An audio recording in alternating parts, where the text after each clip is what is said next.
अस्सलाम वालेकुम नाज़रीन, आप देख रहे हैं प्रोग्राम गोया और मैं हूं अरसलान खालिद। आज के प्रोग्राम में हम बात करेंगे इस वक्त जो मुल्क का सियासी मंजरनामा है, जिसमें हुकूमत और उसके इत्तेहादी भी अपने मुशावरत के सिलसिले को चलाए हुए हैं और हतमी तौर पर ये मुशावरत किस हवाले से कुछ नहीं कहा जा सकता। वो इलेक्शंस के हवाले से है, सख्त फ़ैसले लेने के हवाले से है, या पाकिस्तान तहरीक इंसाफ के नैरेटिव को काउंटर करने के हवाले से। लेकिन हुकूमत की जानिब से और उसके इत्तेहादियों की जानिब से अब तक कोई हतमी बात सामने नहीं आई। ऑन द अदर हैंड, आज की दिन का वादा था PTI के चेयरमैन इमरान खान साहब का कि वो हतमी तौर पर ये बताएंगे। उन्होंने मुल्तान के जलसे में ये कहा था कि वो ऐलान करेंगे कि लॉन्ग मार्च किस तारीख को किस तरह से करने जा रहे हैं। वो ऐलान बिलाखिर उन्होंने कर दिया है और 25 तारीख का इंतखाब किया गया है दोपहर 3 बजे श्रीनगर हाईवे इस्लामाबाद में, जहाँ पर ये तमाम लोग पहुँचेंगे। उसके बाद ये भी बड़ा वाज़ेह है कि ये सिर्फ मार्च नहीं है बल्कि ये धरने में कन्वर्ट होगा और जब तक अपनी मर्ज़ी के नताइज हासिल नहीं कर लिए जाएंगे ये धरना वहाँ पर जारी रहेगा। और उन्होंने आज बड़े जज्बाती अंदाज में कॉल दी, ना सिर्फ अपने पाकिस्तान तहरीक इंसाफ के कारकुनान को, बल्कि उनका ये मानना है कि तमाम तर कौम 22 करोड़ आवाम से वो मुखातिब हैं और सब के सब लोग निकलें। वो फिल फॉर इलेक्शंस चाहते हैं, फ्री एंड फेयर इलेक्शंस चाहते हैं और उसके बाद जो भी नताइज आएँ उनको मानने के लिए वो तैयार हैं। लेकिन एक बात बड़ी हद तक वाज़ेह है, वो सबको चोर समझते हैं जो उनकी सफ़ों के अलावा हैं, और वो ये समझते हैं कि हुक्मरानी सिर्फ उनका हक़ है।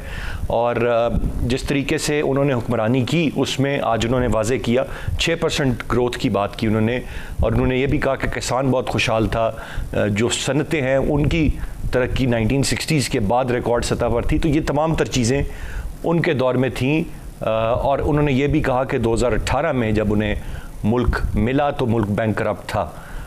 ये दिलचस्प बात है कि जिसको जब जब मुल्क मिलता है बैंक करप्ट होता है, और जो जब जब छोड़ के जाता है वो बहुत बड़े दावे करता है। 2018 में उन्हें मुल्क बैंक करप्ट मिला, आज नई हुकूमत आई है, उनका ये मानना है कि इस वक्त भी मुल्क दिवालिया है। आज मौलाना फजल रहमान साहब भी हुकूमत के इत्तेहादी हैं, वो कह रहे हैं दिवालिया होना नहीं है, मुल्क दिवालिया हो चुका है। अब हर कोई जो जमात है इस वक्त वो अपने आप को दुरुस्त समझ रही है। वो समझते हैं कि वही बेहतर तौर पे मुल्क को आगे लेकर चल सकते हैं। वो समझते हैं हमेशा उन्होंने ही मुल्क की खिदमत की है, चाहे वो पाकिस्तान तहरीक इंसाफ हो, PMLN हो, पीपल्स पार्टी हो, JUI हो, और तमाम तर दूसरी जमातों को कोई इस वक्त बेहतर नहीं समझ रहा। एक अदम बर्दाश्त का जो माहौल है और ये जो एक इंतशार की सी सूरत हाल है, मैं चाहूँगा इस पर आज के प्रोग्राम में हम तफसील से बात करें। गेस्ट पार्टिसिपेंट्स का तारुफ कराता चलूँ। प्रोग्राम में हमें ज्वाइन कर रहे हैं गजाला सैफ़ी साहिबा, पाकिस्तान तहरीक इंसाफ की रहनुमा, अखुंज़ादा चटान साहब हमारे साथ मौजूद हैं, पाकिस्तान पीपल्स पार्टी को रिप्रेजेंट कर रहे हैं। डॉक्टर निसार चीमा साहब, पाकिस्तान मुस्लिम नून के रहनुमा, MNA हमारे साथ प्रोग्राम में मौजूद हैं। चटान साहब, कैसे देख रहे हैं ये अब आपकी मुलाकातें शहबाज शरीफ साहब, आसिफ अली जरदारी साहब के साथ की मुलाकातें जारी हैं, लेकिन खान साहब की कितनी थ्रेटनिंग है ये कॉल गवर्नमेंट के लिए? गो के कहा जा रहा है गिरफ्तारी करनी पड़ी, गिरफ्तारी करेंगे, लेकिन सूरत हाल तो बेकाबू होगी। या आप समझते हैं कि बुध आने से पहले ही एक आध दिन में कोई अहम फैसले ये हुकूमती इत्तेहाद कर लेगा? बिस्मिल्लाहिर्रहमानिर्रहीम। देखिए जी, बिल्कुल एहतजाज इनका हक है, वो 25 तारीख को करना चाहे, वो 20 तारीख को करना चाहे। जहाँ तक जलसों का ताल्लुक है तो ये इलेक्शन ईयर है, सब जलसे करते, मरियम बीबी जलसे करते, आप देख रहे हैं कि इनके भी बहुत बड़े बड़े जलसे हो रहे हैं। हमारे बिलावल साहब जो यहाँ से कराची गया, हमारा भी बहुत बड़ा जलसा हुआ। तो जलसे करना या धरना देना या एहतजाज करना, आइन के अंदर रह के, कानून के अंदर रह के, कानून को अपने हाथ में लेते हुए नहीं, ये अपोजिशन का हक है, वो करे। बेहतर तो यही होता कि वो असम्बली के अंदर आ जाते और एक जिम्मेदार अपोजिशन की तरह अपोजिशन का किरदार निभाते हैं। अगर वो असम्बली के अंदर आने से डरते हैं या वहाँ पे हमारे सवालों के जवाबात नहीं दे सकते या हमारी जवाबात को सुन नहीं सकते और आमने सामने हमारे बात का जवाब नहीं दे सकते, सड़कों पे आना चाहते हैं, बेशक वो सड़कों पे आए। लेकिन अरसलान साहब, आप भी समझते हैं, हम भी समझते हैं कि इलेक्शन या हुकूमत का आना या जाना, इसके धरनों से, एहतजाजों से कोई लेना देना नहीं है। हम भी PDM में थे, हमने बहुत जलसे की, जुलूस निकाले, तो क्या हमने हुकूमत घर भेज दिया? हुकूमत को हमने घर भेज दिया असम्बली के अंदर से। अगर इमरान खान साहब भी चाहते हैं कि इस हुकूमत को रुस्खत करे, उसको घर भेजे, तो इसके लिए उसको असम्बली आना पड़ेगा। सड़क के ऊपर ये उसको नहीं कर सकता है। जहाँ तक इलेक्शन का ताल्लुक है तो ये हुकूमत ने ये इतना बहुत सारा जो जिम्मा और ये बैगेजेस अपने कंधों पे लिया, वो इसलिए लिया कि ये इलेक्शन से पहले इलेक्शन इस्लाहात करे और आइंदा आने वाला इलेक्शन को साफ और शफाफ बना दे। और अगर इमरान खान साहब को इलेक्शन की इतनी जल्दी थी तो हम तो कराची से निकले थे, हम तो रोज रोज इसको कह रहे थे कि भाई असेंबली को तोड़ दो, इलेक्शन का ऐलान करो, असेंबली को तोड़ दो, इलेक्शन का ऐलान करो। अगर एक बार हम इस्लामाबाद पहुंच गए, अगर एक बार आपके खिलाफ हमने अदम एतमाद दाखिल करवाया तो फिर आपके हाथ में खेल नहीं रहेगा, फिर हमारी मर्जी होगी। अब हमने कानूनी आईनी तरीके से अदम एतमाद करके हमने कोई साजिश नहीं किया, हमने कोई गैर आईनी गैर जमहूरी रास्ता इख्तियार नहीं किया, हमने इसमें कोई गैर आईनी गैर कानूनी इदारों को शामिल नहीं किया। हमने पार्लियामेंटेरियन के जरिए, हमने इनके कोलिशन के जरिए, अपने इत्तेहादियों के जरिए उनको हुकूमत से निकाल दिया। अब हमारे भी अहदाफ है, हम समझते हैं कि इस मुल्क के मसाइल का हल एक मुंतखब हुकूमत के साथ है कि वो अवाम से मैंडेट लेके और आए, वो इस मुल्क का अवाम हल कर सकते हैं। लेकिन इससे पहले चंद मसाइल है पाकिस्तान को अपने ट्रैक पे वापस लाने जो कि हम ला रहे हैं। आपको पता है हमारी खारिजा पॉलिसी किस तरह हुआ था? मुझे ये बताएं चांद साहब, आप तो अर्ली इलेक्शंस के हिमायती नहीं है ना? जी, अर्ली इलेक्शंस की पीपल्स पार्टी हम बिल्कुल हिमायती है, लेकिन हम चाहते हैं कि पहले इस्लाहात करें, पहले पाकिस्तान का जो गाड़ी ट्रैक से उतर गया है उसको दुरुस्त करो, जो हम कर रहे हैं। आपने देखा था हम चाइना के पास जाते थे, अमेरिका नाराज, हम ईरान के पास जाते थे, सऊदी नाराज। अब हम दोबारा वो खारजा पॉलिसी को बना रहे हैं। आपने देख लिया कि बिलावल साहब अमेरिका भी गया, अब चाइना में है, सऊदीया भी गया, अब ईरान भी जाएगा। तो इस तरह हर चीज को हमने ट्रैक पे लाना है। हमने इस पाकिस्तान को इस ट्रैक पे लाना है कि पाकिस्तान के अवाम को तसल्ली हो कि हाँ हमारे मसाइल हल तो नहीं हुई, लेकिन हमारा मुल्क, हमारा रियासत सही ट्रैक पे चल रहा है, तबाही की तरफ नहीं चल रहा है। इन्होंने तो गाड़ी को जिस तरफ धकेल दिया था वो तो काई में गिराना चाहता था, और हमें पता था कि हम अदम एतमाद करके हुकूमत में आ जाएंगे तो हमें कितने चैलेंजों का सामना होगा। लेकिन हम ये भी समझते थे कि अगर हम इस नालायक नाअहल टोले को टाइम देते हैं तो ये मुल्क का कितना नुकसान करेगा। तो उस नुकसान से बचने के लिए हमने ये इतना बड़ा जिम्मा और इतना बड़ा बैगेज जो है वो अपने कंधों पे उठा लिया। ठीक है, गुफ्तगू का सिलसिला जारी है, ब्रेक की जाने पड़ेंगे, ब्रेक से वापस आकर मजीद बात करते हैं, साथ रहिएगा।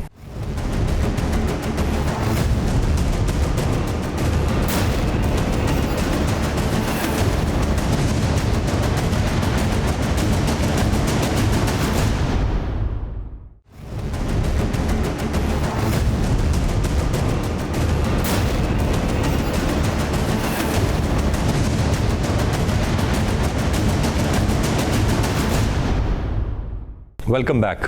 मैं ज़रा डॉक्टर निसार चीमा साहब की जानिब बढ़ूँगा। डॉक्टर साहब, आप कैसे देखते हैं, इस वक्त अब कॉल दे दी है, अभी हुकूमत कुछ फ़ैसले कर नहीं पा रही है, बिल्कुल डिसीजन मेकिंग नज़र नहीं आ रही है। जो एक्साइटमेंट थी शहबाज शरीफ साहब की पहले एक हफ़्ते में, वो उस तरह से नज़र नहीं आ रही। मुशावरत के दौर हो रहे हैं, ऐसे में एक बड़ा प्रेशर के खान साहब एक बड़ी तादाद अवाम की लेकर इस्लामाबाद की तरफ आएंगे, कैसे डील करेगी गवर्नमेंट उससे? देखिए सालम साहब, आपने बहुत बड़े एक कौमी इशू की तरफ आपने तवज्जो मबजूल करवाई। इब्तिदा में आपने फरमाया कि ये जो अदम बर्दाश्त का कल्चर बन गया है।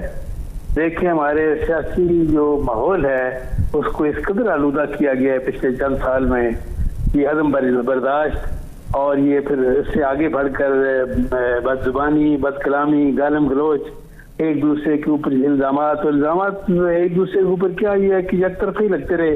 पहले चोर, डाकू, करप्ट रही, गर्दान होती रही 3.5 पौने 4 साल तक।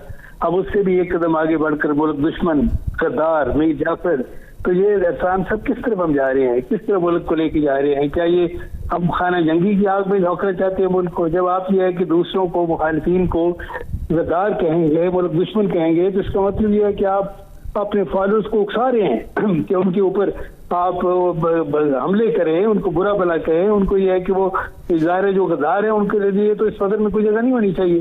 तो किस तरह का माहौल हम पैदा कर रहे हैं? ये बहुत बड़ा इशू है जिसकी तरफ आपने तवज्जो मबजूल करवाई। जब तक ये तहम्मुल और बर्दाश्त ये पैदा नहीं होता, हमें ये कि कोई शाइस्तगी पैदा नहीं होती सियासी माहौल में, हम किस तरह आगे बढ़ेंगे? देखिए हम ये कि कि मैं तो देहाती आदमी हूँ, देहात में अनपढ़ लोग जो हैं कभी उस तरह की जुबान इस्तेमाल नहीं करते जिस तरह इमरान खान साहब करते रहे हैं, कंटेनर पे चढ़ के भी और अब भी जलसों में।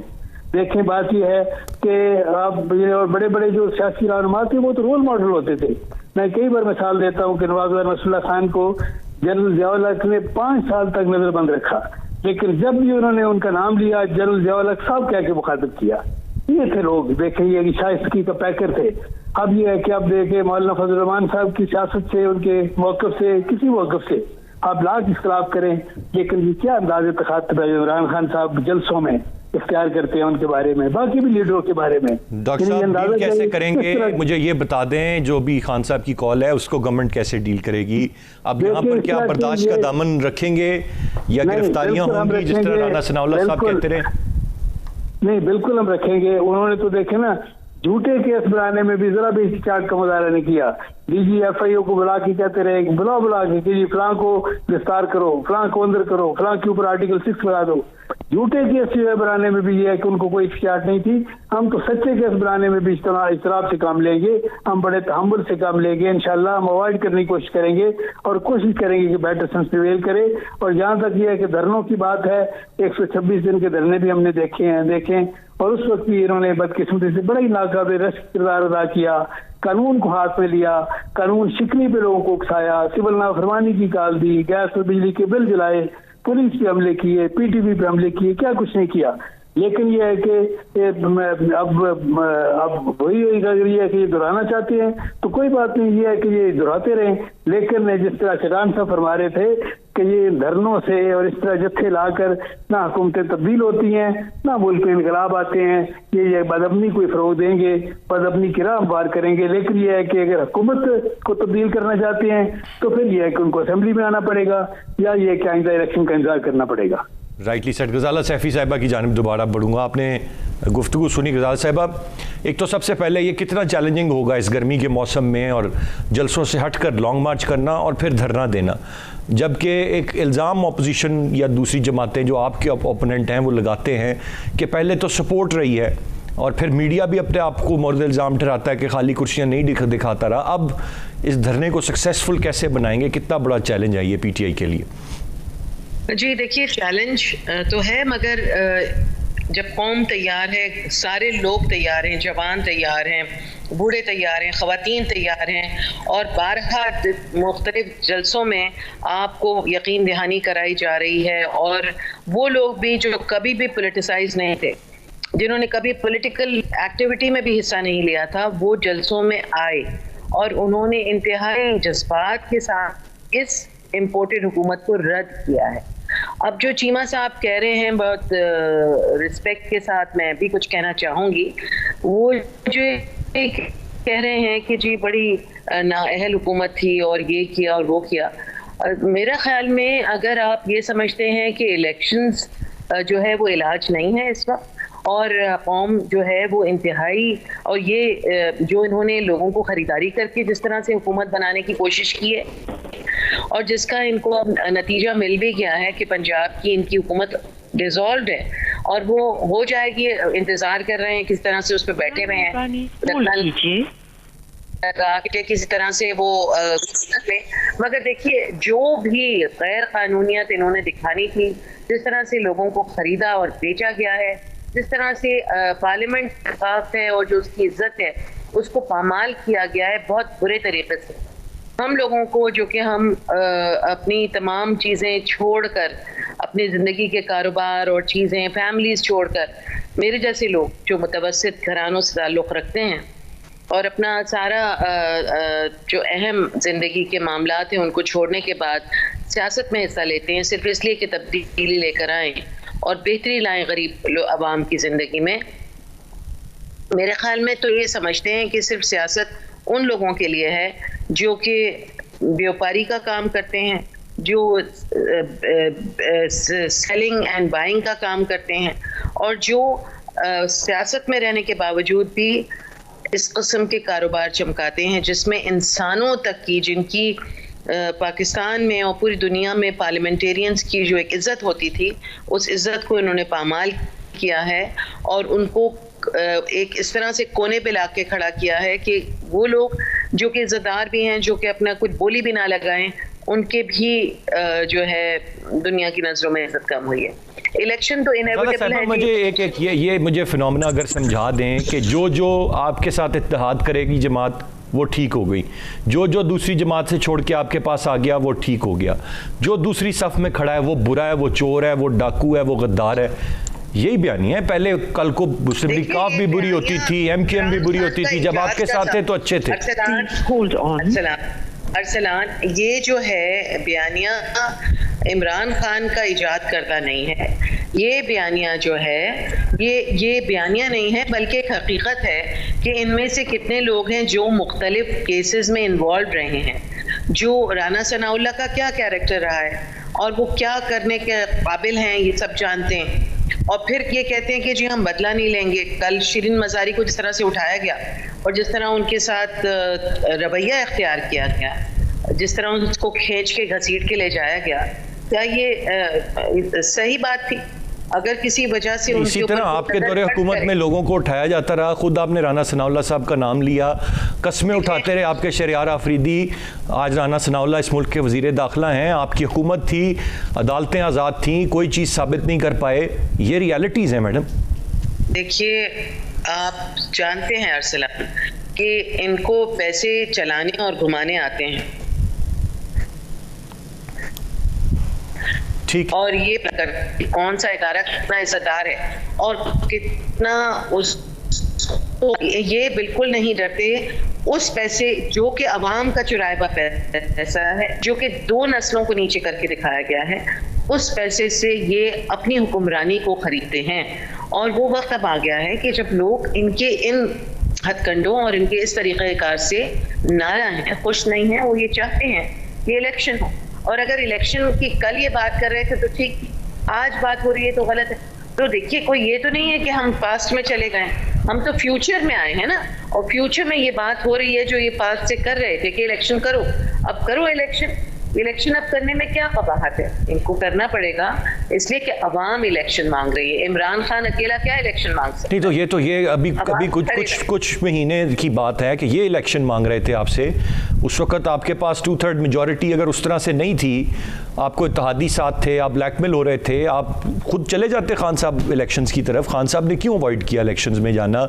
जब अदम एतमाद आ गई, आपकी हुकूमत नहीं रही, तो अब इलेक्शंस की तरफ। और ये भी कोई 5 साल के लिए नहीं आए हैं, ये भी कोई 1 साल और चंद महीनों की बात है। अगर अपने वक्त पर भी इंतखाबात हों तो फिर इतनी भी सब्र बर्दाश्त क्यों नहीं?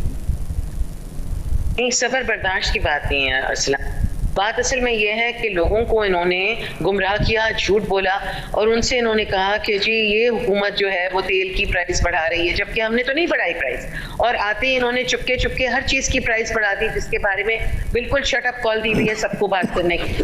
तो जब ये अपनी इस तरह की इजारतदारी कायम करने की कोशिश करेंगे, लंदन में जाके इजलास बुलाएंगे, क्या ये ठीक है अरसलाम? आप समझते हैं कि लंदन में इजलास बुलाना सही है? और एक कॉन्विक्ट जो कि भागा हुआ है और वहाँ पे उनके लीडर हैं, वो हेड हैं इनके इन तमाम 13-14 पार्टीज के। नहीं, वो मैंने सवाल भी किया था, कोई उस बात को सपोर्ट नहीं करता, वो कतन सही नहीं है। पाकिस्तान के फैसले पाकिस्तान में होने चाहिए, पाकिस्तान के इजलास पर। आपका पॉइंट आ गया गज़ल। आपने तो खुद कहा कि जब आप के साथ जाते हैं तो ठीक है, जब उनके साथ हैं तो चोर हैं। जब एक चीज जिसकी जो बात गलत है वो गलत है मैडम, वो तो चाहे PTI की हो, चाहे PMLN की हो, चाहे पीपल्स पार्टी की हो, जो गलत है उसको गलत कहना चाहिए, हम सबको कहना चाहिए। गुफ्तगू का सिलसिला जारी है, एक ब्रेक की जाने पड़ेंगे, ब्रेक से वापस आकर मजीद बात करते हैं, साथ रहिएगा।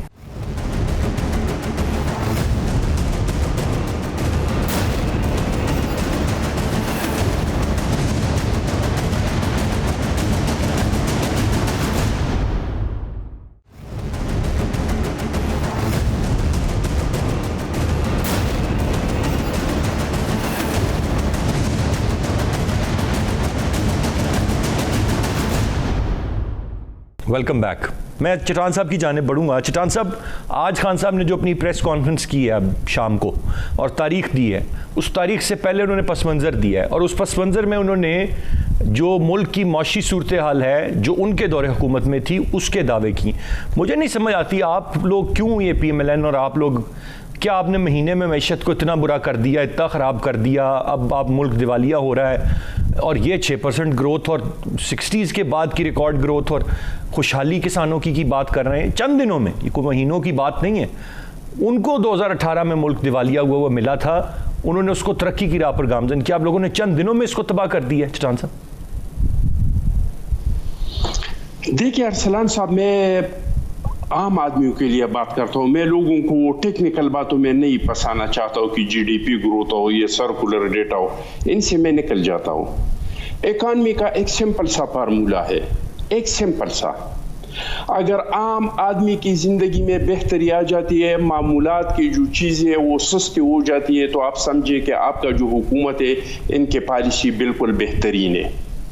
और अगर आम आदमी पे बोझ पड़ता है, इनके सोर्स ऑफ इनकम ख़त्म हो जाते हैं, इनके लिए रोज़मर्रा की जो चीज़ें हैं इस्तेमाल की वो महंगी हो जाती हैं, जो मेडिसिन है और वो मेडिसिन जो परमानेंट मरीज़ है, जैसे दिल के मरीज़ है, जैसे शुगर के मरीज़ है, ब्लड प्रेशर के मरीज़ है, जो रोज़ाना की इस्तेमाल पे करते हैं, वो दवाइयाँ महंगी हो जाती है। तो आप समझिए कि हमारी मुल्क की मईशत का बेड़ा गर्क हो चुका है। आप पूरा रिकॉर्ड निकाली, जब से पाकिस्तान बना है तो आप चीनी का रिकॉर्ड निकाले कि चीनी कितना महंगा हो गया था, और फिर सिर्फ इस 4 साल में आप देख ली कहां तक पहुंच गया था। घी का रेट्स निकाल दिया आपने, ये रिसर्च टीम से कहे कि निकाल दिया और लोगों को चलाए कि ये 75 साल में इमरान खान की हुकूमत से कितना महंगा हुआ था और सिर्फ इसकी हुकूमत में कितना। मैं दावे से आपको कहता हूं, अब मैं फिगर इसलिए बयान नहीं कर रहा हूं कि फिर टाइम ज्यादा लगेगा। लेकिन चट्टान साहब, महंगाई तो आलमी मसला है ना। मैं खान साहब यही बताते रहे। अरसलान भाई जी, मैं आपको शार्ट लिए कहना चाहता हूं कि मैं बिल्कुल दावे से कहता हूं कि पाकिस्तान जब से बना है और जितना महंगाई आई है, इसकी इतना महंगाई सिर्फ ये 4 साल में इन लोगों ने बढ़ाया है, यानी 100% उसको बढ़ाया है ये मौजूदा हुकूमत ने। इसका इकोनॉमी के हालात थे। और झूठ तो आपको पता है कि वो किस तरह की झूठ बोलते हैं। झूठ में तो वो मास्टर है, लेकिन लोग भी ना समझ तो नहीं है। रज़ा साहब साहब ने बहुत मज़ाक़खेज़ बातें की कि लोगों को ज़मीर को ख़रीदा। भाई अब मुझे बताएं, हमने जहांगीर तरीन को ख़रीदा है, हमने अलीम खान को ख़रीदा है। जो लोग आपसे नाराज़ हो चुके हैं उसको हमने ख़रीदा नहीं है, उनको आप लोगों ने जलील किया है। वो लोग तो ऐसे है कि इमरान खान से किचन से लेकर जहाज तक इनका कुत्ता जो है, इमरान खान का कुत्ता गजाला से पीछा बर्दाश्त करे। आप जो कह रहे थे मैं सुन रहा था ना, तो आप भी बर्दाश्त करें। आपकी हर बात इमरान खान का कुत्ता नहीं है, कुत्ता इमरान खान का कुत्ता भी अलीम खान का और ये जो जहांगीर तरीन साहब है इनका नमकख्वार है। इनका कुत्तों को भी वो कहलाता था, इनके वर्कर नहीं है, वर्कर इनके वर्करों को भी वो कहलाता था। इनके ये बात चट्टान साहब कहां से आ गई? हम असल टॉपिक से हट रहे हैं। लेते थे, असल टॉपिक से हट रहे हैं। मैंने तो आपसे सवाल किया था कि मैं नहीं हट रहा हूँ। आपके सामने अभी से गजाला से साहिब ने कहा कि हमने लोगों को खरीदा है। मैं उनको जवाब दे रहा हूँ कि कौन कौन लोग हमारे पास आए हैं, क्या वो खरीदने वाले लोग हैं? ये वो लोग हैं जो आप लोगों के नालायकी की वजह से, ना अहली की वजह से आप लोगों से नाराज हो के भाई पीटीआई तो हमने करप्शन के लिए नहीं बनाया था कि आपने करप्शन को 116 से 140 तक पहुंचाया। ये तो हमने इसलिए नहीं बनाया था कि फराखान गोगी जाके और वहां पे पंजाब हुकूमत चलाए, वहां पे लोगों को ट्रांसफर और पोस्टिंग में पैसे ले ले। ये पीटीआई और ये हुकूमत तो तब्दीली के लिए हमने लाया था। क्या वो तब्दीली ये है कि आपने तो शाखाने का सामान उठाकर और उसको मार्केट में बेच दिया? और फिर ठीक है, चट्टान सा पॉइंट आ गया। मैं जरा डॉक्टर साहब की जानिब बढ़ूंगा। सड़क बनाया है अरसलान भाई, मैं बनीगाला में रहता हूं। अगर किसी ने एक 500 गज का सड़क भी दिखाया कि ये इमरान खान ने बनाया, मैं अपना घर बनीगाला वाला उसको मुफ्त में दे दूंगा। ऊपर से झूठ भी बोलते हैं कि मैंने वो पैसे तो शाखाना को सामान उठा के मार्केट में बेच दिया, पाकिस्तान की इज्जत का जनाजा निकाला और इस पे मैंने बनीगाला में सड़क बनाया। अजीब तरह के ये लोग हैं, अजीब तरह की इनकी तब्दीली है भाई। पॉइंट आ गया। मैं जरा डॉक्टर साहब की जानिब बढ़ूंगा। डॉक्टर साहब, एक चीज जो इस वक्त सामने है, वाजे है, क्यों इस वक्त शहबाज शरीफ साहब फैसले नहीं ले पा रहे? लंदन जाते हैं, वहाँ मुशावरत करते हैं, जरदारी साहब से मिलते हैं, मौलाना से मिलते हैं, फैसले नहीं हो पा रहे, चाहे वो मईशत को लेकर हैं, चाहे आइंदा इंतखाबात को लेकर हैं, या किसी और कॉन्टेक्स्ट में भी हैं। डिसीजन मेकिंग पर सब सवाल कर रहे हैं, वो नज़र नहीं आ रही। ऐसा क्यों है? देखिए, मैं उसकी तरफ आता हूँ, लेकिन एक मैं जरूर गुजारिश करूंगा और मैं मोहतरमा गजाला सैफी साहब से गुजारिश करूंगा कि वो भी अगर मौका मिले तो इमरान खान साहब को ज़रूर समझाने की कोशिश करें, उनकी खिदमत में ये गुजारिश करें कि आपको इन हालात तक जो चीज़ लाई है वो आपकी नाअहली है, बदइंतजामी है, बहुत बुरी बैड सिलेक्शन ऑफ टीम है, आपकी इंतकामी ज़हनियत है, तंग नजरी है, बदकलामी है, बदजुबानी है, और इससे मेहरबानी करके इशराब करें, इसको रिव्यू करें। दूसरी बात जो है वो देखें, ये जिससे जटान से फरमा रहे थे कि देखें जो यानी आम आदमी जो है उसकी हालत पिछले 3.5-4 साल में क्या हो गई है। जिस तरह की भी ये जाली आदादोशुमार पेश करते रहे उससे ये क्या आवाम का पेट भरता है? आवाम तो ये है कि पुकार पुकार कर कहते रहे इनकी जाली आदादोशुमार सुनकर कि भाई इब्ने मरियम हुआ करे कोई, मेरे दुख की दवा करे कोई। और ये इस तरह की ये जाली ये ग्रोथ इकोनॉमी की दिखाते रहे, वो तो ये है कि हम आवाम की जुबान में तो यही कहा जा सकता है कि हम खुशी से मर ना जाते अगर एतबार होता। इनकी किस बात पे एतबार है? कोई क्रेडिबिलिटी नहीं है, कोई एतबार नहीं, कोई एतमाद नहीं, कोई साख नहीं है। देखिए गुजारिश ये है कि जो आप फैसलों की बात कर रहे हैं, देखिए हमारी कोalition गवर्नमेंट है, जो भी अहम तरीन फैसले करने हैं हमने मिलकर करने हैं, हमारी इत्तेहादी जमातों की क़यादत ने मिलकर करने हैं। जिस तरह ये कलेक्टिव विजडम जो है कि ये पहले भी इस्तेमाल हुई और ये हमने मिलकर एक अदाब से पीटी हुकूमत की शक्ल में जो मुसल्लत किया गया था इस कौम पे, उससे निजात हासिल की। अब यह है कि हुकूमत साजी के मरहल भी हमने मिलकर तय किए। अब आइंदा ये कि अवाम को मसाइल की दलदल से निकालने के लिए भी इंशाल्लाह कलेक्टिव विजडम जो है वो बरोए कार आएगी इंशाल्लाह, और मिलकर हम अहम तरीन फैसले करेंगे। ठीक है, कलेक्टिव विजडम काम आएगी, आम तरीन फैसले करेंगे। सवाल क्वेश्चन स्टिल रिमेन्स देयर कि वो फैसले कब होंगे। गज़ाला साहब, मैं एक चीज़ आपसे जान के मैं इख्तिताम करूँगा क्विकली। इस वक्त एक बात तो वाज़ेह है कि आपने 126 दिन का धरना दिया था। धरने से आप ना हुकूमत को बेच सके थे, ना कोई और बात मनवा सके थे। रास्ता उसका अदालती थी या लीगल फोरम्स थे। तो इस बात की अंडरस्टैंडिंग अब भी होनी चाहिए कि आपका धरना इतना प्रेशराइज, जितना भी लोग आप ले आए, इलेक्शंस इस तरह से तो नहीं होंगे, वो सबके मुशावरत से एक मुत्तफ़िका तरीके से ही होंगे। फिर आप समझते हैं कि अब जो 126 दिन में नहीं हासिल किया था, अब धरने में हासिल कर लिया जाएगा? सबसे पहले तो मैं ये पूछना चाहती हूँ कि मैंने आज से 4 साल से जितने प्रोग्राम में मैं गई हूँ, मुसलसल मुझे ये सुनने को मिल रहा है कि जी आप लोग गाली देते हैं। इन्हें कब गाली दी हमने? इन्हें कब गाली इनके उसमें डिक्शनरी में या लुगत में गाली किसको कहते हैं? ज़ाला साहब, आप बहुत शाइस्ता गुफ्तगू करती हैं, आप कतन नहीं देती सख्त ज़ुबान इस्तेमाल कहते हैं। एक अंडरलाइंग स्टेटमेंट को भी ये लोग गाली कहते हैं।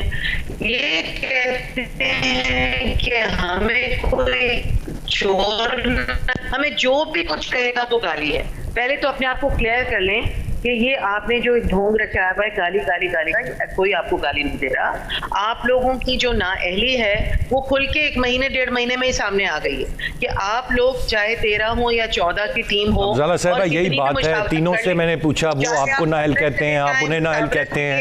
चाहे आप पाकिस्तान में रहें, आप लोग नाअहल हैं, नाअहल रहेंगे, और आप लोगों का एजेंडा कुछ और है जो कि पाकिस्तान के अवाम को पसंद नहीं है। तो पाकिस्तान के अवाम जो हैं वो आपके एजेंडे की लाइन को टोन नहीं करते, इसलिए आपको इलेक्शन कराने पड़ेंगे।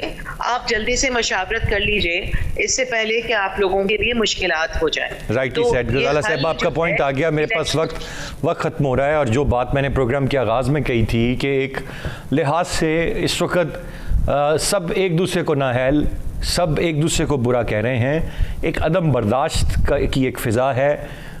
मामलात इंतशार की तरफ बढ़ते हुए हमें नज़र आ रहे हैं। हुक्मरानी हर जमात समझती है कि उसका हक है, किसी की कोई चीज़ पॉजिटिव नहीं है, दूसरे को उसकी सब चीज़ें नेगेटिव नज़र आती हैं। और यही एक एटमॉस्फेयर है इस वक्त जो पूरे के पूरे मुल्क की सियासत में मौजूद है, जो कि इंतहाई ख़तरनाक है। तीनों रिस्पेक्टेबल गेस्ट का बहुत शुक्रिया। आज के प्रोग्राम से इतने। अरसलान खालिद को इजाज़त दीजिए। अल्लाह ने के बाद।